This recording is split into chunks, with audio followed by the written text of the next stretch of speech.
अच्छा, Donald Trump ने एक मज़ाहिका है बयान दिया है और जो मेरी समझ से तो बालातर था और मुझे समझने में बहुत टाइम लगा। वो ये था कि डोनाल्ड ट्रम्प ये चाहता है कि जो हमनाई साहब के बेटे हैं जिनको सुप्रीम लीडर मुकर्रर किया गया है, वो उनको पसंद नहीं करते। डोनाल्ड ट्रम्प ने कहा कि मैं इनको पसंद नहीं करता हूँ, तो इनको सुप्रीम लीडर नहीं बनाना चाहिए और जो सुप्रीम लीडर बने वो मेरी मर्ज़ी का हो और जो कमेटी बनेगी वो भी उसमें मैं बैठूँगा और मैं अपनी मर्ज़ी के बंदे को सुप्रीम लीडर बनाऊँगा। तो ये चीज़ तो पॉसिबल नहीं हो सकती है क्योंकि ईरान की अपना एक सिस्टम है, वो इस्लामी सिस्टम के तहत चलते हैं और किसी इस तरह किसी ईसाई बंदे को बिठा के वो तो अपने सुप्रीम लीडर को नहीं चुन सकते हैं। और एक अहम चीज़ जो इससे सामने आई है, जो हमारी नज़र में आई है, वो ये है कि मे बी और आई एम श्योर कि जो डोनाल्ड ट्रम्प है वो पहले भी इस्लामी ममालिक में इसी तरीके से अपनी गवर्नमेंट बिठाता रहा है। पिछले भी व्लॉग्स में मैंने आपसे डिस्कस किया था डोनाल्ड ट्रम्प के बयान से पहले, और ये मेरा जो बयान है वो सच साबित हुआ है। उसमें ये था, मैंने आपसे कहा था कि जो अमेरिका है, जो डोनाल्ड ट्रम्प हैं और जो अमेरिकन गवर्नमेंट है, वो अपने फ़ौजी बिठाने के बजाय इस्लामी ममालिक में अपने लोग बिठाती है, उसी कंट्री के लोग बिठाती है और उसके ऊपर हुकूमत करती है और डिसीजन जो होते हैं वो अमेरिका के होते हैं। और आज के जो डोनाल्ड ट्रम्प का बयान है उसमें ये साबित हो चुका है कि जितने भी इस्लामिक कंट्रीज़ के जो डिसीजन हैं वो अमेरिका की तरफ से होते हैं।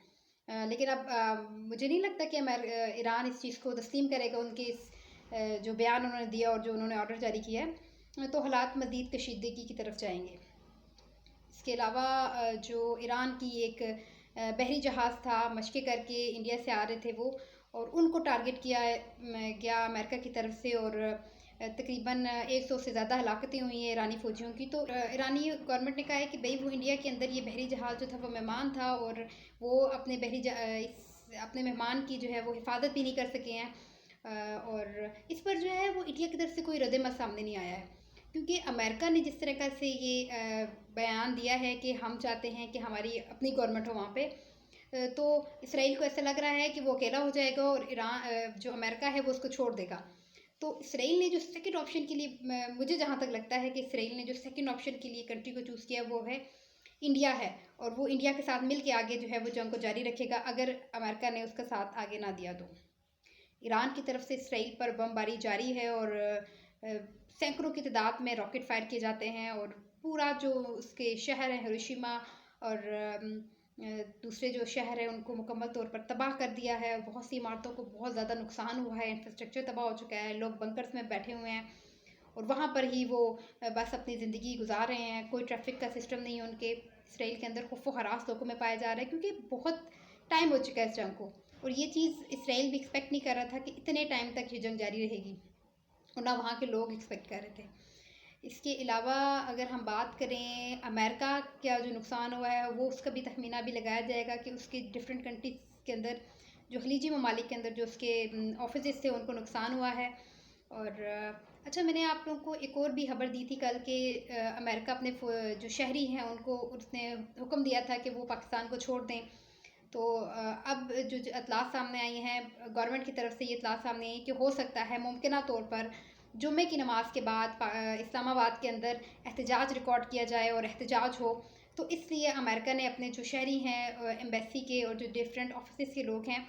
उनको अमेरिका ने कहा था कि आप ये मुल्क छोड़ दें, क्योंकि अभी एहतजाज जुम्मे के बाद होगा मुमकिन एहतजाज, तो उसमें देखा जाएगा कि लोग कितनी तादाद में घरों से बाहर निकलते हैं और उनके क्या मुतालबे हैं।